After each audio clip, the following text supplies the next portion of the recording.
going through the mental hurdles that we have over the last couple of years, it's just given us such a different perspective on life. And we don't take for granted living each day and being able to function and being able to live life to the fullest. Hi, friend. Welcome to Gather and Growth, a show created for passionate, growth-focused rural women like you. From mindset work and building strong habits to exploring the unique joys and challenges of living rural, this is a show to leave you feeling joyful, inspired, and a little less alone. Together, we're on a journey of reaching for the most confident, healthy, and authentic version of ourselves, and I'm forever grateful to have you by my side. Whether you're currently running on a back road, shuffling kids to town, hopping along for a tractor ride, or 3 loads deep into folding laundry, grab yourself a nice coffee and let's dive in. All right. Hi, friends. Welcome back to Gather and Growth. Today, I have a very special episode. I think I say that every time, but this is a very unique episode because I am interviewing someone in person for the very first time. My family and I are currently on, I guess what you would consider a cross-country road trip. We started in Illinois, went down through Missouri, Oklahoma, northern Texas, and right now I am sitting on the living room floor of Miss April Roberts. Here I am. Here we are in New Mexico. So I thought, what better, other than the fact that our kids have just been running around like, hopefully they've still. Literally hit it off and they've just been gone. We don't even know where they are. I actually don't know where they are. Honestly, we think they're fine and I'm sure everything's fine. The dads have this. Maybe. Well, they were gone too. I actually have no idea what they're doing. Someone's watching them somewhere. It's fine. I mean, it's fine. My oldest is kind of responsible. I mean, they're like 6 now. Yeah. Our kids are actually the exact same ages. Yeah, so they're fine-ish. They know where the snacks are. They can find water. Anyway, so we are sitting here. We've had breakfast. Our family is heading on to, I don't know, maybe Santa Fe, maybe somewhere else after this, then to Colorado, and then across the good old state of Kansas. And so here we are. Okay, but we're really going to need you to show everyone the trunk of your car. I think I need to make a reel. No, you really do, because this is the most impressive thing I've ever seen in my life. And I know that this may not be why you're here or why you're listening to this podcast, but you do know that Emily knows some things and she's very knowledgeable and she gives a lot of wisdom and she just shares really valuable things. And so we're going to need this valuable information about your trunk system. So you're going to have to make a reel or something because, guys, I'm telling you, I need her to be my mom. She is the coolest. It has been working. We had no idea. We've never done this before. She has this whole system in her trunk of snacks and gallon Ziploc bags of their clothes and then like where they put their dirty clothes. And it's just really impressive. It's working. Yeah, we're going to really need a whole thing on this. We haven't stayed anywhere more than one night. And the idea of bringing in 4 people's luggage, plus, like the shoe bag and no. Yeah. I just couldn't. Yeah, I'm just very impressed. So we literally carry in 1 duffel bag into the hotel. That's it. Yeah, it's that's been working. Amazing. Teach me things. Anyway, that is not the point of this episode. The title of this episode is not how to pack for a road trip. I'm sorry. Maybe sorry. that's something I should make after this. Honestly? Maybe. Anyway, April, if someone is meeting you for the very first time and they have not been to visit you in New Mexico, tell us a little bit about who you are, where you're from, and what got you to today. Okay, who am I? Who are you? I mean, no big deal. No big deal. Okay, but I didn't know you were from Oklahoma, so. Okay, so I'll go way back. So I'm April. I was born and raised in Oklahoma City. I grew up, in the city. I was a total city girl. I had a little bit of ties to agriculture. My grandparents farmed in a small town in Southwest Oklahoma in Frederick. And so that's where a little bit of my love and heart for agriculture was. I spent, every Thanksgiving at the farm and we'll get to walk out in the cotton fields. And I just always loved it. And I'd ride the tractor with my pa and it was just super special to me. So fast forward, met my husband, Jason, in college in Edmond, Oklahoma. He grew up farming in Texaco, New Mexico, right next to Clovis. And we met there. We fell in love. And as we do. And he swept me away to the farm. We were laughing earlier. I said, I'll go anywhere with you. I'll follow you anywhere. And then literally we got back from our honeymoon, and my first day in New Mexico, there was literally one of the worst dust storms in the history of New Mexico. Welcome home. And I stared out the window and bawled my eyes out and said, what did I do? And I think Jason stood on the other side of the house crying, what did I do? I just brought this poor girl here. And he probably thought I was going to leave him and go home. I told you my story. We literally moved back and got pregnant days later. Yeah. And then Andrew was still doing an internship in Southern Illinois. So like he just dropped me off in his hometown and was like, good luck. Sorry you're nauseous. It was, see you later. It was a transition. You know, I went from growing up in Oklahoma City, and I was used to all the city things, you know, and then moving to a small town, which I say small, but honestly, Clovis really is about 30 to 40,000 people. I mean, with you our have Air a Force Walmart. base. We have a Walmart. It's grown a lot in the last couple of years. But, you know, didn't know anyone. All of Jason's friends from high school had moved away. They were at different colleges all across the U.S. And so we just didn't have really a community for a while. So it was a hard transition. Fast forward a few years, and we welcomed our oldest, Verity. She's 6, Verity Jane. She is so fun. And then we have Layton, who just turned 4, Layton Joy. And so, yeah, I feel like we've diversified so much in agriculture. When we got married, Jason was working for the family operation, and we decided to branch off and start our own farm in 2017. And we had a little bit of land, and we just kind of started. And we tried to grow some row crops. We got into cattle. We really fell in love with cattle. And then over the years, just kind of our love has just progressed towards flowers and pumpkins and community, and just really trying to get other people to love agriculture as much as we do. We're just gonna force it on them. We're like, come to the farm, come pick flowers, love it. You say this also lightly, like you have literally created an experience in a town that did not have anything like this before. Yeah, it's been really neat, and I know that it's meant a lot to the community, and we've built so many amazing relationships with, like our chamber, our local businesses, coffee shops, musicians, breweries. I mean, just so many people. We have an Air Force base here in Clovis. And so we get to connect with people that literally go everywhere. Yeah. And so we just know people everywhere. And it's just amazing, just to have those relationships and to, just get to share our farm with them. It's really neat. And when did you guys really start bringing people out to the farm? Am I remembering correctly? It was kind of in the thick of COVID land. Yeah. So literally COVID shut the world down, March of 2020 or February? Yeah, it was I was hosting my kid's birthday party, and then we canceled because all this stuff was going on. Yeah. Looking back, I wish we would have just thrown the biggest party ever, because it would have been the last time we saw people. I know. It's so wild. So we had launched our direct to consumer beef boxes literally right when COVID hit. And honestly, it worked so well in our favor because people were scared to go to the grocery stores. They couldn't find meat on their grocery store shelves. There's empty shelves everywhere. And so honestly, it was great. We had a great year of business. And then we did open the flower farm that summer, and it actually worked again in our favor because New Mexico was completely shut down, but things could go on outside. And so people came, and we had just created this really special place where people could run free and come outside and see people and smile and not feel scared. I don't know. It really was the perfect timing. Which you could have never predicted. No, never. And it was just a really, really special time. Yeah. So this is our 3rd flower season. It's wild. Yeah. Because I feel like you just started. I know. Okay. So I scrolled back. Okay. How long? Okay. So the first time that we actually messaged back and forth was August 16th of 2020. Look at and that. I tagged you in Stay Thankful Sunday or something. Oh my gosh. We were so cheesy back then. Oh my gosh. It was all the tags. Farm girl runs. Oh, yes. Coffee cheers. We'd always cheers and tag people. Yes.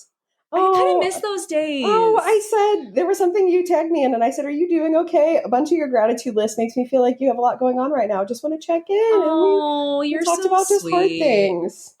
Aw. We have always talked about hard things. Yeah. I felt like I could just easily just chat with you. Well, there's been a lot going on the past couple of years for both of us. Yeah, for sure. For sure. So this brings up a good conversation about how we met, because you and Lauren were doing Moms with Influence at the time. So can you I mean, obviously we can talk more about the flower farm and whatnot, Yeah. but your personal platform, how did you get started sharing online? And what Oh my has gosh. that, like, there's been many iterations of it over the years. Oh, yeah. So I would love to dig into that because I feel like Yeah. I know a little bit, but My relationship with social media is in an interesting place right now. But I'll I mean, go back. for all But of I'll us. go back. But For I'll all go of back. us. So I actually, so I had gotten into brand repping when Mhm. Verity was born. And Lauren Stadler. Yeah, that's what I say. Mhm. So I was actually one of her first brand reps. Verity was, not me. Verity was the model, you know? So I was super into brand repping, and I just kind of got into this world. This was like, I feel like this was like right when like Instagram was really taking off with like influencers, brand repping, like all these things. It was really starting to take traction. Because this would have been what, like 2017-ish? Yeah, 2017. And so I was doing that. And then I also, I was selling makeup. I was selling Synogens. I did that for like 5 years. And so I had actually made my account that I have today for my makeup business. And at the time, honestly, everyone was really just posting very salesy posts. And I was like, how can I make this more lifestyle? I didn't even know what that meant. I didn't even know how that could look. We didn't even have names for it. No, we didn't have names for it, I don't think. Or I didn't even know how to research. You know, I wasn't into it. It was like the Wild West. It was the Wild West of social media simpler back then. times. Yeah. And I'm like, you know what? I'm just going to share what we're doing on our farm and how makeup's just in my everyday life. And I had a blog and I called it Life and Beauty from the Farm. And so that's kind of where it started. And I just really just started sharing. I never really knew people would care about our farm and different things. And so, I just kind of started there. And my friend Lauren, she's very knowledgeable. She got very, very into social media and like really wanted to make it her career. Like she was like, I want to be a stay-at-home mom, but I want to make money. And like, I'm really passionate about this. And so she really went all in. For me, I didn't really know where I landed with that, but she kind of helped me learn different things. And so I started, partnering with businesses and learning the ins and outs of social media. And I guess kind of influencing at the time, like, what does that actually look like? How do you partner with brands? How can you monetize? What does that look like from the farm? Yeah. What does that look like from the farm? Because at that time, I feel like everyone or a lot of people in the influencer space were definitely not necessarily agriculture related. Like I feel like the last couple of years, like the whole homestead farm agriculture movement has really taken off, which is amazing. But then, I mean, I was like searching for like farm accounts to get inspo from or connect with or just anything. Cause I'm like, I don't know what I'm doing, In both on Instagram and in life. Yeah. I mean, I think that's what like magnetized so many people in like situations like I'm in towards you is like, I didn't grow up in this and here I am in the thick of this. Like, what does life even look like? Like, I love makeup and also look, we're trying to get in this world of farming and I don't know what this looks like, but I really want to. Yeah. And so I think that I was also kind of dealing almost with this like identity crisis here in Clovis. Like I didn't really have a solid community. When I went to the sale barn, I was dressed girly and I looked like a city girl. I didn't look like I fit in. I didn't have my cowgirl boots on and turquoise and belt buckles. And I mean, I didn't really feel like I fit in. But I kind of realized like, I don't really care if I do. Like I can be city girl and still be country. Like I don't have to fit this mold. And I think that just kind of started resonating with people that I was connecting with online. And I don't know, it just kind of grew from there. I started partnering with brands and then I started getting really, really passionate about it. And, I was making some solid money and I was like, dang, this is awesome. But it was a lot of work. It was a lot of work. So much. But Lauren and I had created an account just to help people get into it, learn if they want to do it, how to connect with people. And this was kind of during COVID too, right? Yeah. Because I started my account in June 2020. Yeah. Like, what did anyone else do? I know, right? So everyone was looking for community. Everybody just like needed this outlet, and so Lauren and I just created this space and really just tried to get people connected and then just give just tips and tricks we learned along the way. Which I give you guys so much credit because there are still people I'm friends with today that I met through that. Oh yeah, same. Like that's where Jamie Veramontes and I met and Lou. Like it's crazy. Like it really brought a lot of people together. And it's really sweet, like thinking back on that. Because in the moment, I didn't think it really, right. you know, like, I'm like what else? Because we weren't charged. I mean, it's just literally tips and tricks we had learned and like little things just to start an Instagram account, like baby steps. Like, here's where you start. Yeah. And here we are. And here we are. Yeah. In New Mexico. Yeah. On a road trip. I know, right? So since those days, because that was, 2017 to 2020 or so, like how has, I know your relationship with social media is different, but really the things that you're talking about there is also different. I think resonating in a very real way. Not to say that that wasn't also real, but like you've shared some hard stuff over the past couple of years. Yeah. Yeah. That's the thing with social media is like, especially people that are trying to, share your story. What is your story? How can you connect with people? And I finally just got to this place where it's like, I don't really care. Like if I have some flashy story, like my life actually sucks right now. And I'm going through one of the hardest things I've ever walked through. And you know what? I can't fake it anymore. Yeah. Like I just can't fake it. I can't be like, I don't know, just posting like, oh, I love this bug spray that's helping me so much on the farm. Like that just didn't feel authentic. Like that just did not feel real to me anymore.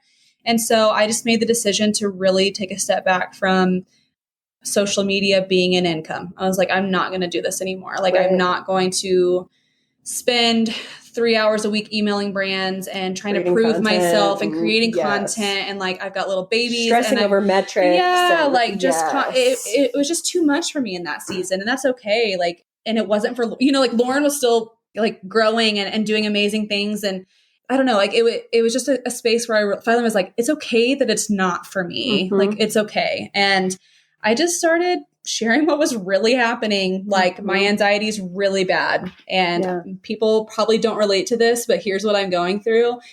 And I was floored by how many people actually were going through it and were just either afraid to talk about it or they didn't know anyone else was going through it either, And so I just really shared just what I was going through and how I started therapy and how it was helping me and little baby steps and celebrating little wins. And I just kind of transitioned, I guess, just from like, I don't know, I was just really sharing the real, the real. Which like you said, like, it's funny because it was not your intention to connect with people through sharing that. It was just like, I'm just over it. I'm just over it. I'm just, here's what's going on in life. And in reality, like, I think that has had a ripple effect that has quite literally changed people's lives as they've navigated not necessarily the same thing that you've been through, but like their own version of it. And that's where I think social media has taken a really interesting turn, is that so many people are willing to share what's really going on now. Yeah. And that's where social media can be such a complicated space because there's all these metrics and this like performance mentality and this, that, and the other. But I think it's also given so many of us in really hard times, like a place to connect. And, when I was going through all sorts of shenanigans at the end of last year, like you were someone that I could talk to about it because I know that you had been through your own version of what I was going through. Yeah. Yeah. I don't know. It's been a beautiful healing process. Like, and that was something I realized is like, I was just so done with social media. And then I was like, oh, I'm so scared to share. What if people judge me? But I was like, I need to get this out. Like, I need to like release this. And I didn't want it to be in a way that's like, I don't know, drawing like where it's all Like I'm just talking about this for attention. Like I didn't need everyone to be, oh, I'm so sorry you're going through that. It wasn't, I didn't need that. I just wanted to be real and just explain like, hey, you know what? If I haven't responded to your messages in a month, it's not because I don't like you or I don't have time. It's literally because I'm drowning. And, like things on the farm, they suck. And this sucks. And like life is just really hard, and I don't know but it was really healing to be able to just, it was almost like a diary in a sense. Like literally. Oh gosh. If you listen to my podcast episodes from like October to February, like I haven't even gone back and listened to some of it. And when people say like, oh, I'm catching up on your shows, I'm like, oh my gosh, like I don't even know what I was saying at that point because I was just in the thick of it. But I think that like the number of people who, and I'm sure you have had this happen too, is like, I'm considering therapy because of the way that you've shared your story. And I think that so many of us, especially in small towns and rural communities in agriculture, have this perception of what therapy is like or who it's for. And like, I had this story in my mind for so long of like, oh, well, I'm not experiencing this, or I don't have that, or I haven't been through that. So therapy is not for me. And it's like, it has literally changed my life. Mm-hmm. Sounds dramatic to say like saved my life, but like I was not in a good place. Yeah. And so that's what I like really try to share about now is like, there's no magic qualifications for what therapy can be for. And it might not be like a forever thing, but like, I don't know. Anyway, we're going on a whole nother tangent. No, I literally looked at my clock because I was like, I have therapy in an hour and a half. I'm like, oh, I can't wait to see Becky today. Oh my gosh. Yes. But now I'm at the point that like, now I'm going like every 6 weeks or so. And half the time I'm like, oh, I just feel like I'm going to catch up. Yeah. But like, it was my lifeline. Yeah. Weekly. Yeah. From the end of October, really through March-ish. Yeah.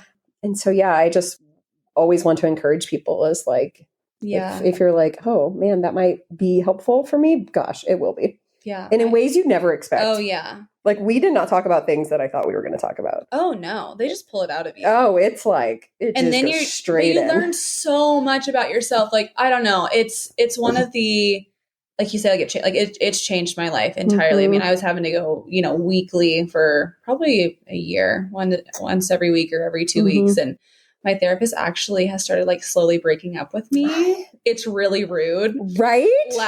Our last session, she was like, so, like we just like really haven't had a lot to go through. And like, here's like the list for our EMDR. And like, you've been kind of stalling on doing the EMDR lately. So like, we only have a couple of those left. And I was like, Becky, what are you trying to say to me? Right? I was like, because I think the rules are you can't be friends with them for like a year after you. And I'm like, I'm not going to talk to you for a year. You're breaking up with me? You're breaking up with me? When mine was like, I think that maybe I could see you once a month. I was like, I know. I'm like, this hurts. This hurts. And she's like, no, this is a great thing. It's a good thing. It doesn't feel great. It is a good thing. Yeah. Well, and I think that that's when you look back and like I definitely had self-awareness of how bad of a place I was in when I was in it. But I think when you're on the other side of it, it's like, oh my gosh. Like, oh yeah. You see it and you're like, oh wow, I cannot believe Yeah. And I don't know. It's so weird because there was a situation that I know had that come up 6 months ago, like it would have been debilitating. And I was just like, oh yeah. And here's what happened and blah, blah, blah. And she was like, you do realize like, being able to reflect back and it's just like interesting the way you completely rewire thought patterns and like those limiting beliefs or anxiety, like things that would have been so hard are just like not even passing thoughts anymore. It's just crazy. Anyway. It's amazing. Friend, I am so giddy excited to announce that my next Ascend retreat for rural women will be held this March 14th through 17th on the beach in Gulf Shores, Alabama. You heard that right. Not only are we in for a weekend of profound life change surrounded by like-minded women from small towns, rural communities, and farms from all over the country and beyond, but we get to engage in small group conversations, one-on-one coaching, incredible workshops while overlooking white sand beaches and listening to crashing waves. Just imagine waking up in the morning and sipping coffee on the beach while engaging in meaningful conversations with women who truly get you. What would it be like to be in a room where you don't need to feel self-conscious about your personality or your quirks because you are wildly accepted for exactly who you are today? Just think about the energy that will be in this space as you dig deep, ask the hard questions, and figure out what you really want in this season of life, career, or business. If you're in a place where you feel like you've checked all of the boxes in life, but honestly feel like something is missing, or maybe you've kind of lost yourself through motherhood, career, or transitioning back to the farm, and you can't really imagine what comes next, but know that there's something that's meant for you. Or honestly, if you just need a kick in the pants jumpstart to begin the trajectory of bringing your crazy dreams to life, this is the retreat for you. Space is limited to 15 attendees and spots will fill fast. There are flexible payment options available to fit your lifestyle and budget for over the next year. For more information or to reserve your spot, tap the link in today's show notes. I absolutely cannot wait to welcome you into the Ascend community and welcome you into an experience that I know for certain will change your life. See you in Gulf Shores. Speaking of mental health, you guys have been on the go a lot also this summer. Yes, which I think I love seeing as a fellow family in agriculture, because I think something that is a truth that a lot of people believe is that they cannot travel because they're in ag. And every operation's different. We can acknowledge that. Every situation is different. But I think you guys are such a cool example because you do have animals. And I know that's I do not have animals, so I cannot speak to exactly what that's like. Yeah. But tell us more about what you guys have been up to and how you've made it work to really bring more adventure into your lives over the past, I don't know, couple months. Yeah, honestly, we went like 7 years of our marriage without traveling.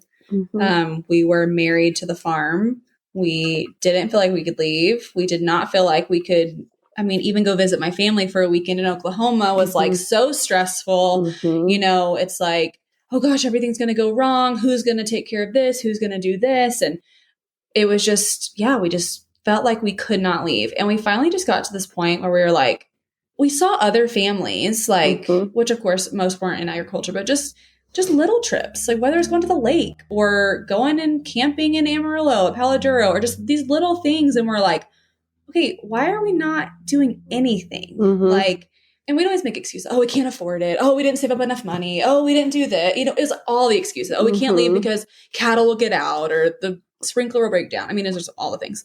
And finally we were just like, enough is enough. We've got to go. And so, I guess it was like 3 years ago, we went to Jason and we just decided like, let's go to Colorado, you know? And so we went like with my dad and we met them up there, and all the time they would ask us to do things. And we're like, no, we can't get away from the farm. We went and met them, went to Royal Gorge. Like, it was awesome. It was so much fun. And we just like realized how much we love just getting away and just like making experiences. And I think having kids changes that in you too, for sure. Yeah. And so we were like, we want our kids to have experiences, and they don't care if it's down the road, you know, camping. Does not have to be fancy. It doesn't have to be fancy. And so about a year ago, I guess it's been it's been a year, we decided to get a camper, and we were like, let's just road trip. Like, let's do all the road trips. Let's go camp everywhere. We had actually taken Jason's parents' camper, and we decided to go cross-country road trip to Florida. Oh, man. We went and saw, this is what we did. This is what we did 3 years ago, is we went and saw, or 2 years ago, we went and saw some friends in Florida, stayed with them. It was so fun. It was a military family that was here that had moved there, got to spend time with them. And then we were like, you know what? Like, we've got some extra money. Let's go to Disney World for 2 days. Like, we might not get the whole Disney World experience, but like, let's go do it. First of all, you can camp at Disney for $120. Really? They have their own campground. I did not know that. Incredible. It is incredible. We want to go back so bad. So cool. It's so cheap. It's a whole resort. It's a whole campground resort. Oh my gosh. This is new information. Yeah, it was amazing. So we went there, stayed there, went to Disney World 2 days, and like, we just fell in love with camping. We fell in love with being on the road. We fell in love with just the time in the car, and like, I don't know. So that's what we decided to get our own camper. And we just try to make it a priority, like every 2 months, to just get on the road, whether it's down to Portales to Oasis State Park, or to the lake, or go to Ruidoso, or go, like, we just got back from Missouri, go to Missouri, go see my family in Oklahoma. Like, we have just made it a priority. And then how we make it happen on the farm, because that's, I'm sure what everyone's like, the big question. But how? The cows, they just take care of themselves. You know, we just try to obviously prep as much as we can before. And then we do have a hired hand that works with us, and he's super trustworthy, and he goes and checks everything. You know, thankfully technology is what it is today, and we have cameras, we can check on things. We have, you know, our sprinklers on the app. We're able to reverse the sprinkler. We can see if it's down, you know, we can see all the things. Like when it gets struck by lightning when we're out of town this past week. Yeah, it was great. Which honestly could happen when you're home and you're just as like up a and Jason just makes a phone call to our pump guy and is like, hey, you know, and things just happen and things go wrong. And yes, it's true. Literally, when you're leaving town, a cow jumps over the fence and breaks it, or your sprinkler, I don't know, the pivot's stuck. There's always something. There's always something. And so we've just kind of learned, like, we're going to leave and something might go wrong, but like being together and our mental health and making this a priority is worth dealing with that. We're going to deal with crap anyways if we're here. Oh, yeah.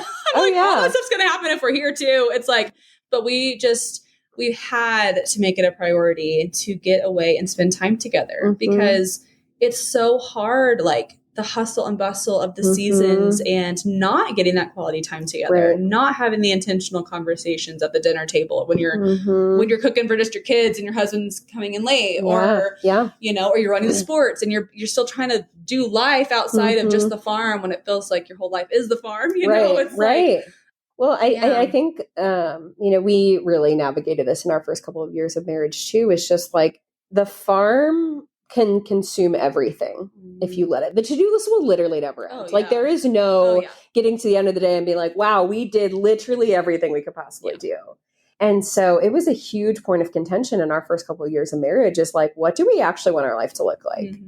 Because I love being a part of this situation. I love raising our kids on the farm, but like, I am not okay with you being gone sun up to sundown 365 days a year. I understand that there are going to be seasons that are more demanding than others that like, you know, obviously if there's crops in the field that need to get taken out or rain's coming, that's one thing. But it was like the first summer that Everett was a baby. He was like, I don't know, 3 months old or something. And I'm like, no, I cannot do, it's the middle of summer. Like, yes, I understand you're working on projects, but you say that family's a priority, but is it? And so I think that you guys doing this is such a cool example of like really taking that step back to figure out like what are our priorities as a family and how does it fit into the bigger picture? And like just everything is figure outable. Like there are, and this is true in outside of agriculture, like whatsoever, like there are so many truths that we hold on to as capital T truths that it's like, but does it have to be? Or is there another way? And it might not be a way that anyone else has done before, or that your parents have done, or that your neighbors have modeled. But if there's something you want to bring into your life, whether it's more family time, whether it's travel, whether it's whatever, it might come with some give and take. It might come with having to make some changes. It might come with hard decisions. It might come with hiring someone. Or losing out on a little bit of money. Yeah. But it's like, what are the priorities, you know? And that's something, you know, Andrew and I have talked a lot about is like, is more land is growing. Is that actually what we want? Because sometimes more land is more hours and more work. And like, is it actually, when you put pen to paper, is it actually more profit? But that's a hard question because I think, especially in ag, it's like grow, get bigger, do this, do that. And it's like, well, how can we like, what's the phrase? Like work smarter, not harder. Is like, how can we get really good at what we are doing so that we can weave in all these other things that we want out of life? Yeah. That's something that we have really, really started considering over the last probably 2 years of like, what do we really want? Because for a long time it was like, you know, starting our own operation. It's hard. It's hard. Oh my gosh. Yeah. It's so hard. And you know, it's like, you're constantly comparing to your neighbor, trying not to, but it's like, oh my gosh, we're just a however many acre farmer compared to them. Gosh, they have, you know, so much. And are we ever going to be there? But honestly, over the last couple of years, like we've realized we don't want to be there because we see that they don't get to go camp. They don't get to make the basketball games. They don't get to, you know, I don't know. It's like, we've just realized like, I think we'd actually rather be a little more poor and like be together and like be proud of what we have and be able to actually manage it and not lose our mental health, like not go insane. And so, yeah, like we really like our goals and dreams have really shifted over the last couple of years of like, you know what, maybe we'd really love to just have a couple 100-acre farms and like to be small and like be together and not have to hire outside help, you know, with it just being us or not having to partner with someone. I don't know. It's like, and we're still, you know, we're just dreaming and figuring out our future. But what are like the other ways to make it work? Like for you, it was like sharing on social media or now like bringing in this whole nother branch of your business through the flower farm. Yeah. There are so many different ways to solve the puzzle. I don't know. One thing that I feel like I talk about all the time on this podcast, though, is like, what do you really want? And like, is the way you're spending your days aligning with the reality you want to create for yourself? Because everything can change. Yeah. And nothing is guaranteed. So what does intentionality look like for you and for your family? Or if you are agriculture, like on your operation. Because if you're just doing it, oh, this is the way it's always been done. But is that in alignment with what you want your life to be? Yeah. Like, do you really want where you're at? Right. Or where you're headed? Right. And it's okay to change your mind. Like, right. It's okay to be like, actually, no. Yeah. I think I only wanted this because of XYZ. Yes. I actually want this. And like, might be scary to try it, but like, what's the worst that can happen? You know, right. It's like, I mean, there are things that can happen. Right. But that can happen no matter what. Yeah. And I don't know.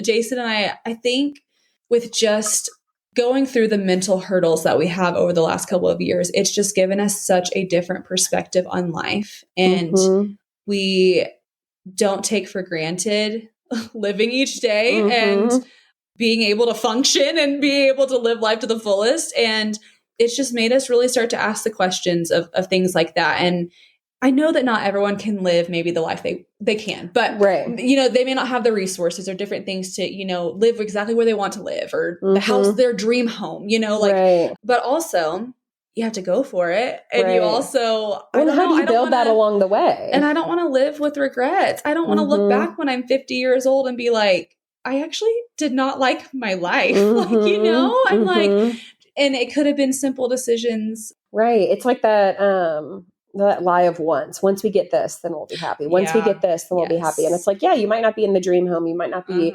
exactly where you want to be, but how can you weave pieces of that into your reality today? Like, how can you create your dream home where you're at? Or if we're always, have you read the book, The Gap in the Gain? Oh, it's a great one. But if you're always living in the gap of like just wanting the next thing, then you're missing out on all of these pieces of life that make life so beautiful. Yeah. You know, we only get so many big milestones in our life, getting married, having kids, like getting the promotion, buying the land, whatever. And if you're always just wishing for the next thing, you're missing out on every single piece of life that looking back on it is like the cool stuff. Yeah. And like goals and ambitions and dreams, like all those things are so good, but sometimes you can miss out on the now. And like, it's okay to like be happy with what you have, like right in this moment. Like, it's okay. And, but it's also okay to want more, you know, to want more and strive for more. Like, you gotta have that healthy balance. And that's hard to figure out. Well, and that's where the intentionality comes in. And that's where I see so many people who are working towards goals that are misaligned. Or like are really, we were just talking about this before we were recording, who are in those like transitional periods and like shedding old identities and growing into new ones. Because it's scary, especially when you worked so hard for something. Like, I thought I was going to be a teacher for the whole rest of my career. So when I left the classroom, it was this really jarring identity crisis of like, this is everything I thought I ever wanted. And now I'm letting go of it. And my goodness, had I not allowed myself to embrace that suck or that transition, like I would still be there and it would be fine. I would be happy, but like, I wouldn't probably be sitting here with you. I wouldn't be getting to do the things that I'm doing now, but those transitional periods are so weird. And so just acknowledging them for what they are and knowing that there's room for both the content and the joy with the season that you're in, and also actively seeking like what it is you want to bring into your life. And that's a hard balance. I record a whole episode about like the confusing intersection between chasing and content. A lot of people think it has to be one or the other. If you are working towards things that are aligned with the priorities that you have, then it's both.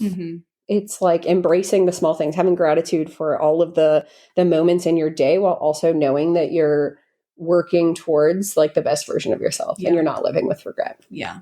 That's so good. This is a tangent I could go on for a very long time, but our children are doing who knows what. I know. Where do we think they are? Who knows? I mean, hopefully my kids are tired enough they're going to sleep part of this drive. I think they're probably going to pass out. It's hot outside. That's like our goal every day. I literally just texted Jason, make all the kids drink water.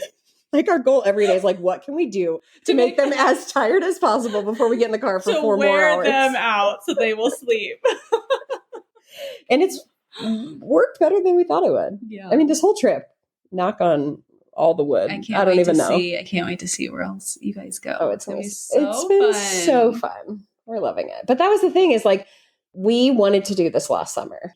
And I've talked about this in the past, but last summer it was like so much was happening in my business. I was launching the podcast. I was launching my website. I was working on UDU 82 redesign. I was doing masterminds. Like even though I was doing so many of the things that I wanted to do and they were all great things, I was like, I can't get away. I can't get away. I can't get away. And like, that's where I hit this point of realization of like, okay, wow, that is all really cool. But like, we did not go on vacation as a family because I felt like I couldn't get away. Like, that's also not what I want to create. Yeah. Like this summer, like we knew we were going to do it. I like structured my masterminds to end at one point and started at another point. I rescheduled almost all of my meetings and was like, we're going. I have no idea what this is going to look like. We have nothing figured out, but like, this is a priority and this is something we want to be able to look back on. It's not going to get any easier once this baby's here. Yeah. So like, not saying it's now or never, because again, you can do anything, but like, you might want to wait, like probably a year. Do I want to be driving cross country with a newborn or like an 18-month? No, probably not. Probably not. But there'll be another season where you'll want to and you'll come back. Of course. Yeah. Of course. Get to do all the fun things. Anyway. Okay. One question that I ask every guest on the show. What does personal growth mean to you? Especially in this season. Because I know for me, it's like even my definition of personal growth has changed over the last year. I think for me, it's been learning to accept myself exactly for the person that I am.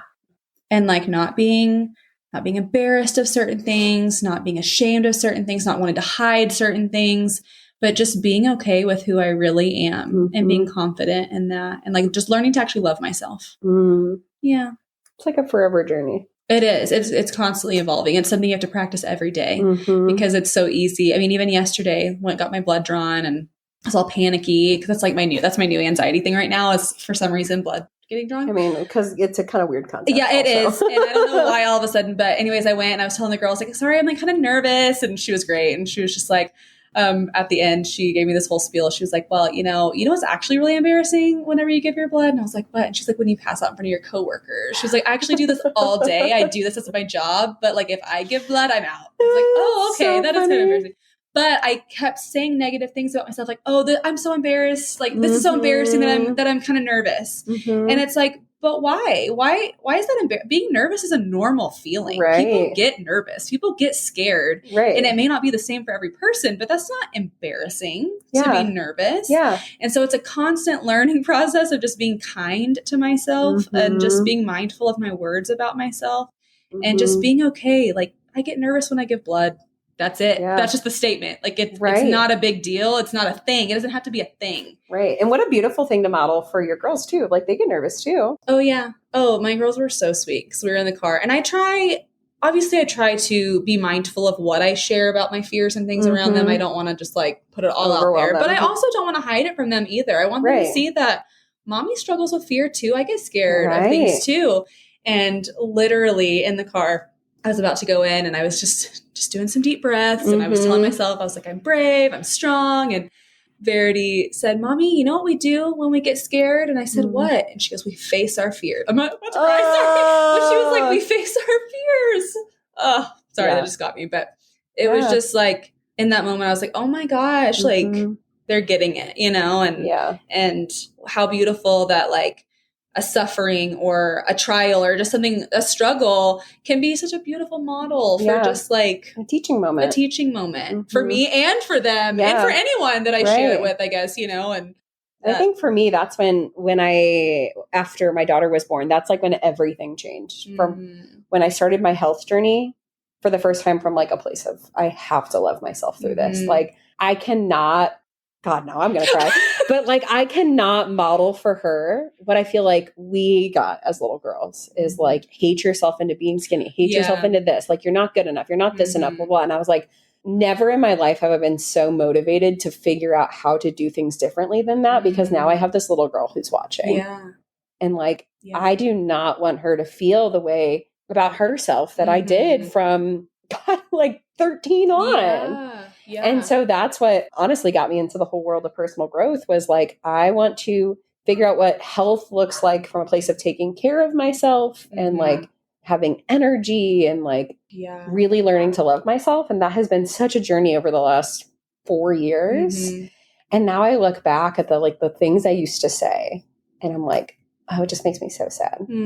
But it also, like going back to what we were talking about with therapy, when you can see the other side of it and having that self-awareness around it is like, it's working. Oh, yeah. And now she is like the most confident. Like this morning, she was like literally was like, I'm so adorable. And I was like, I'm not even, yes, you are. Like, okay, but whenever she said, I want to play princesses, and you said, well, you are a princess. She goes, no, I know, but I want to play pretend. I want to wear a dress. Yeah, she was like, no, I know I'm a princess, but I need. She is like so confident and like rock on, because if more women like walk through the world with that level of confidence, like I do not want her to lose that. Yes. So sweet. So yeah, I mean, it's really funny when she walks around like but every night we recite like, I am smart, I am beautiful, I am strong, like my voice matter. Like we have this whole mantra, and she'll just say it and she'll repeat it back to me. Yeah. And I'm like, yes. Isn't it awesome when you see the power of those words and they use them in a teaching moment? Like, like you said, like how I can't even think of a recent example, but I know that there was something that I was kind of struggling with or feeling nervous about or whatever. And she was like, oh, Mommy, you're so strong and brave. I'm like, you're right, I am. And like, those are not words that I would have used to describe myself 5 years ago. So just the power of doing the work. Anyway, if someone is so enlightened for this conversation, because of course they are, where can they find you online? Where can they find out more about the farm? All the things. They can find me at Glam Farm Wife. That is me. So fancy. Yeah. And then our farm is 5 Heart Farms. So at 5 Heart Farms. And it's so cool. I'm here in real life. You're here. We need to get you some flowers before you leave. They will die in the car. I know, but like, they'd be cute in your next hotel room. No, let me take some videos of flowers. What about a bundle of lavender? I will take a bundle of lavender. It'll make your car smell so good. But literally, flowers will die before we even get to the hotel. If we go and do anything in Santa Fe, we'll come back and they will be sad. They'll be gone. So I just need to get some like good video. Yeah. So I can like use it. Yes. I feel like I haven't done that quite enough. I've gotten lots of video of the kids doing things, but I'm like, ugh, I have so much opportunity to like record stuff here. But you're just living in the moment. I am. With your family. But you know what? Every time I go to a conference or something, I'm like, I'm just gonna be present. I'm just gonna be here. I'm gonna live in the moment. And then I get home and I'm like, oh, I'd really like to, share anything about what happened this weekend. I know. And I recorded nothing. So yes, live in the moment. And also, Andrew, can you please take some good video? And also, Andrew, please be the photographer I'm like, now. Andrew, can you take a picture of me? And he's like, I'm like, we really need to work on these skills. We really need to work on. I'm like slowly training my kids. Yeah.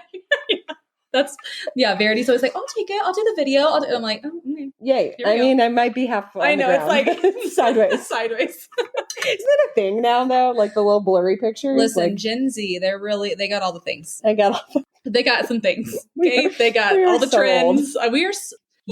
It's happened really fast out of nowhere. I saw a meme the other day that was like, remember when the term millennial meant that you were young? And I was like, oh my god. And now it's like an insult. Yeah. Oh, but you know what? Like, I've loved my 30s so much more. Like, I loved turning 30 because I felt like my age finally matched the season of life I was in. I like that. I'm so different than I was in my early 20s. Yeah. I feel like I'm coming into it. I just turned 30. So I'm like, but I'm in there, Yeah. I'm like, I'm embracing it. Yeah. And I've had everyone tell me that your 30s is when you just stop caring so much. Yeah. I'm like, that's what I want. Yeah. My 30s is like when I learned to like myself. Mm-hmm. And see, I feel like I've like really come into that. So I'm like, okay, this is my time. Yes. I love it. I love it. I'm here for it. Every day is a gift. That sounds so cliche, but I love it. All right. This has gone off the rails. Until next time, friends, I am so forever grateful for you. Have I told you today how much I appreciate you? I'd like to imagine this was a meaningful backyard patio kind of chat between friends sipping LaCroix at sunset. If you enjoyed today's show, please take a screenshot to share or forward this episode to a friend. You can also find me at Emily Rushell over on social to continue the conversation. It's truly a joy to hear what tidbits and takeaways made an impact on your day. As always, all links and resources mentioned in today's episode can be found in the show notes listed below or over at emilyrushell.com. Special thanks to my podcast manager, Jill Carr, for the time and love she puts into producing Gather and Growth for this community. What a blessing it is to be on this personal growth journey together. Forever grateful for you.